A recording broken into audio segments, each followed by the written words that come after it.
doing? Okay, so it is the Sunday right before March break 2022, and we are going to start by going to the Royal Ontario Museum downtown. Yeah. Yeah, who is with us? Hayden. Hayden and And just me. It's like the young crew, the younger crew, and I'm part of the younger crew. Anyhow, we have annual passes always to the museum. We probably go a few times during the year. We haven't been since last fall at this point. There hasn't really been any new exhibit, but there is a new statue from the Grecian Empire that is cool to see. Starts today. And I think the whales exhibit's still up. And I also want to see wildlife photography of the year. All of the finalists are up in another special room exhibit. So we will check that out. And what else? That's it? Yeah. Okay. And Costco. And Costco.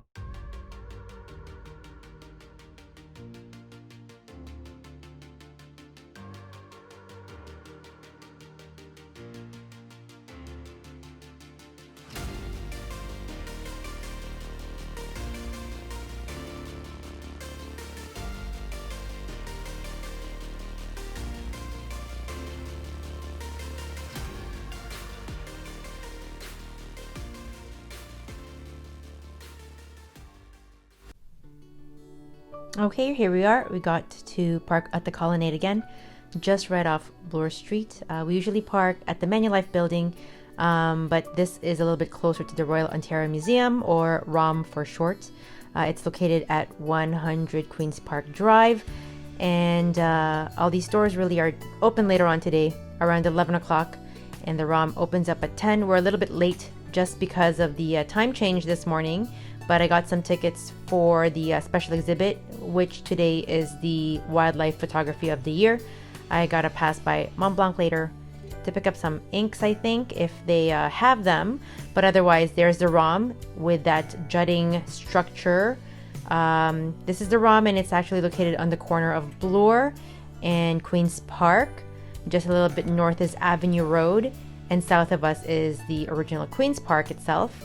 I don't know what these exhibits are, but this crystal structure has been up here for a little bit over 15 years now.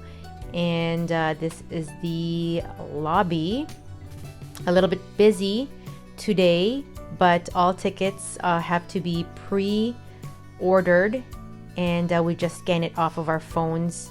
I'm not sure if anybody even prints out tickets anymore, but it's actually quite busy today, this morning, compared to when we usually go. This huge dinosaur is always the first thing that greets us in this area space. This is the original entrance off to the side at Queen's Park, and this looks like a terminal area with some exhibits. This is the current exhibit right now, the core from the Greek Parthenons. And this is the front hallway, which is all mosaic from the Byzantine area. They just wanted to make it look pretty grand. It's a pretty special cavernous space. We usually like to just look up at it. Yeah. And there's the original ticketing area as well. When I was little, this is where we would always come in at.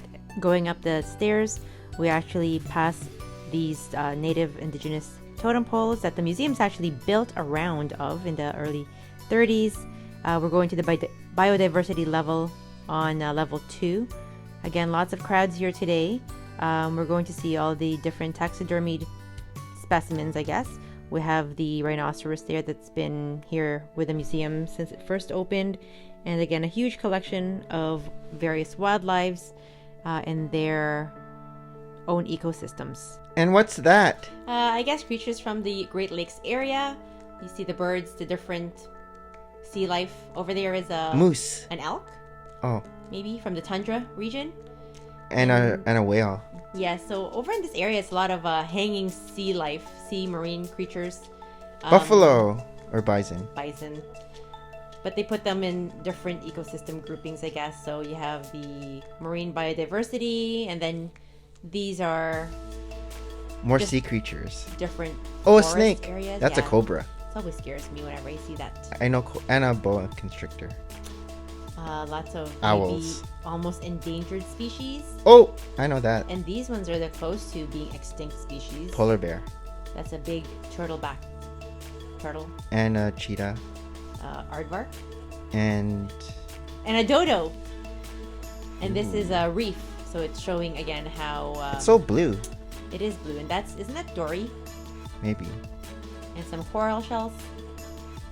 Oh, another polar. Oh wait, was this a polar bear? What was the other one? Panda bear. Panda bear. Oh, Yeah. oops. So this is with the seal again, nicely put in terms of like their settings. Here we see a huge collection of insects, beetles, bugs. Birds. The hand of the human. So we are going to try and look at there's like a forested areas here that the boys always love to go into. Are these real animals Yes. that are stuffed? They are taxidermied properly. Ooh, a big snake. Big, huge snakes. Hayden can fit in there. So there's all these like mushrooms also here sampling, little frogs and toads, and over here is a branch of butterflies. That's so colorful. Isn't it beautiful? What are the jars for? These are all samples, I guess, of different preserved specimens that they have in the ROM. I mean, this is just a showcase of any, but if anything, there's a huge library in their basement. 10% of all living things. Are really what's known, so about 90% are still unknown. There's an acorn. Or even smaller. A lot of species are really in the insect world. Ooh, bat cave. I know, Hayden has been wanting to go to this, and yet by the time we got here, he was terrified. Oh, why? He didn't want to step in. It was too dark for him. He's been here before. This is, again, something that we visit regularly. Does it glow in the dark? No glow in the dark. But it just really shows cavern spaces where bats would hide or how their habitats look like. But we actually looked at the Looks like a pig. It does. So there's actually only 3 species of bats that suck blood. And he didn't want to go in after asking if it was open. But of course, a lot of the lore has vampire origins to it. And over here, it's trying to represent a cave, a bat cave somewhere in South America. This is dark. It is dark. It's been here though since we were in school. Do you remember going here? I don't. Oh. So a lot of it is really just, again, spaces where bats will be hiding during the day. Ooh, a bear. Ooh, that is like a brown bear. Brown bear. North American brown bear. I can't remember what this It's a mohawk fish. Like very, very long, scary thing. Skinny. And they used to have a kids section right off to the side over here, and it's since closed. Now we're going to walk through the birds area. Lots of in flight. Aren't they beautiful? How did they shape the wings? I know, it's amazing. Wax, maybe. Oh, but wires. Part of the whole taxidermy is it's always been posed like this.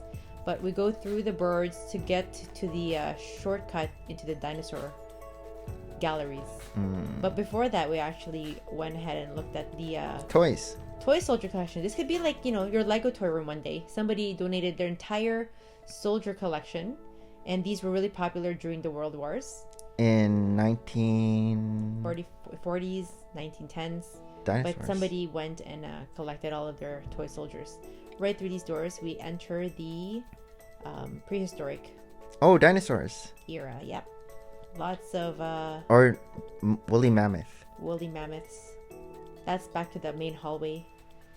It's very cool how they designed this space. It's again part of the inside that crystal structure from outside on Bloor Street. But I would say that this gallery, how it's laid out, has been here now for almost 20 years. Skulls. And it's funny, Mason pointed Those out, are the real skulls. Those are the real skulls. They will tell you like which part of the huge structure is the actual bone, and parts of it are, most of it is actually cast. The one at the bottom is the actual bone. Yep.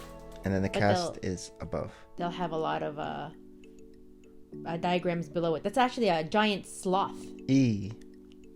And so over here are some Plesiosaurus, aquatic dinosaurs, I guess. Fossils.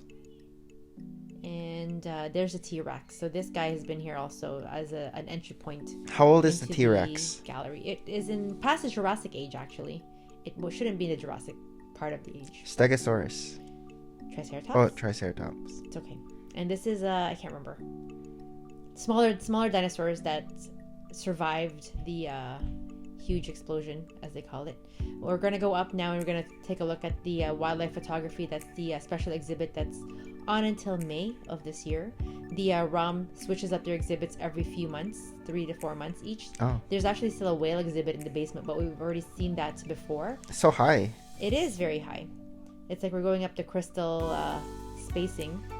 So this is the wildlife photography of the year. Wow. It's that one's actually from the Philippines. So this is the new exhibit. Yeah, so it's actually all the winning and commended photographs of the year.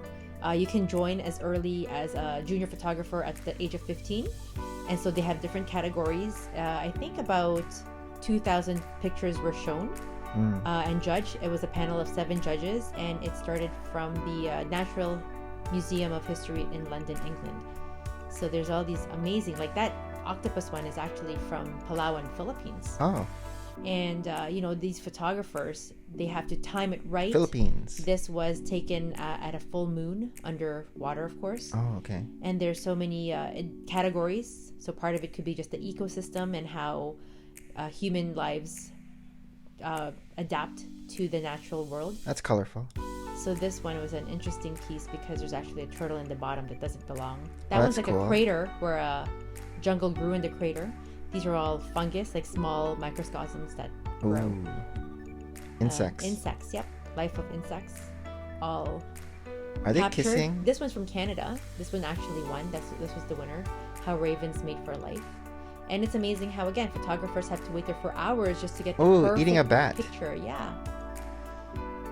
And then we entered The mobile palace. this area where I guess they just showed how caravans played a huge part in the trade system. In the What desert country is era. this? They said like India, Persia, again in times when people were more nomadic than not. But we were just trying to find the Egyptian area here, and this was the 3rd floor. So again, there's Dinosaur. that big dinosaur from the lobby, the bottom floor. This is also a fairly new exhibit, but it just talks about communication on the trade routes. This is Egyptian? Yep, this is us going into that part of history, Byzantine, Greek, Roman, and then of course Egypt is Those are to the right. weapons. Those are weapons and helmets from battle, pottery, dead things, ancient things. Oh, funerary crematorium casings, the things that you put as like tombstones. This is Egypt. It's probably Hayden's favorite, as he says. He always likes going to Egypt. Whenever we go here, he gets a little bit scared again of the mummies. It's interesting because like I feel like there's so many things that we bypass. We go enough during the year, and there's always something to learn. But they do move the exhibits around this is over and cool. over again. This is a model scale of how they, I guess, developed the pyramids from the underground. The workers. Yep, and lots of models, different scales, and of course a lot of the carvings on the stone. This is the tomb. Rom mummy. He was a trades worker. We don't have as much exhibit as, like, say, the Chicago National Museum. They have a basement full of mummies. But these have been here for years. These have been here since we were little. Always little amulets, scarabs, canopic jars. This, I actually had to study this in university. Oh, The yeah. wall of Hatshepsut. And then we went for lunch. Hot dog and fries. I know, easy peasy. It was actually so busy today. Nobody checks your vaccine passports anymore. And that basically sums up our tour of the ROM for today. Again, I always love how the structure looks.